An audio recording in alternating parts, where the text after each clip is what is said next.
पाखी संवाद, जहाँ शब्द डरते नहीं में हम स्मरण कर रहे हैं 20वीं शताब्दी की एक विलक्षण कवयित्री की, जिनका नाम है एडना सेंट विंसेंट मिल्ले। एडना सेंट विंसेंट मिल्ले, जिनका आज जन्मदिन है। वे केवल एक कवि नहीं थीं, वे स्वतंत्र स्त्री चेतना, प्रेम, विद्रोह और मानवीय संवेदना की मुखर आवाज़ थी।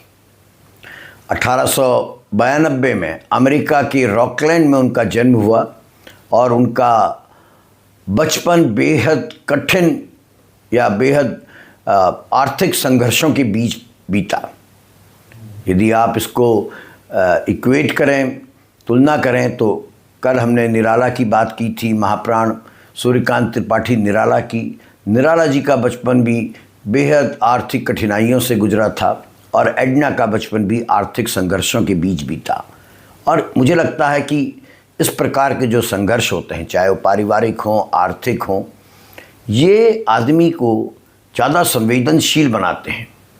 और शायद कविता भी इन्हीं कारणों से, इन्हीं संघर्षों के चलते बहुत संवेदनशील और बहुत आत्मा को छूने वाली कविता इनके द्वारा रची जाती है। एडना की माँ साहित्य से गहरा लगाव रखती थीं। उन्होंने ही इन्हें कविता की ओर प्रेरित किया और किशोरावस्था में ये एक अच्छी कवित्री के रूप में अपनी पहचान बना चुकी थीं। 20 बरस की आयु में उनकी लंबी कविता, जिसके लिए उन्हें याद किया जाता है, रेनेसांस ने उन्हें राष्ट्रीय स्तर पर प्रसिद्ध कर दिया था। यही वो रचना है जिसे आप कह सकते हैं एडना को साहित्यिक जगत में स्थापित करने का काम किया। कॉलेज की शिक्षा के दौरान ही उनमें बौद्धिक स्वतंत्रता और काव्यात्मक आत्मविश्वास प्रखर हुआ। 1920 के दशक में वे सबसे चमकते दमकते शहर, अमेरिका के सबसे महत्वपूर्ण शहर न्यूयॉर्क की साहित्यिक और सांस्कृतिक दुनिया का एक चमकता हुआ नाम बन चुकी थी। ये वो युग था जिसे हम जैज़ युग कहते हैं। जैज़ का ज़माना था और ये उसकी प्रतिनिधि कवित्री थी।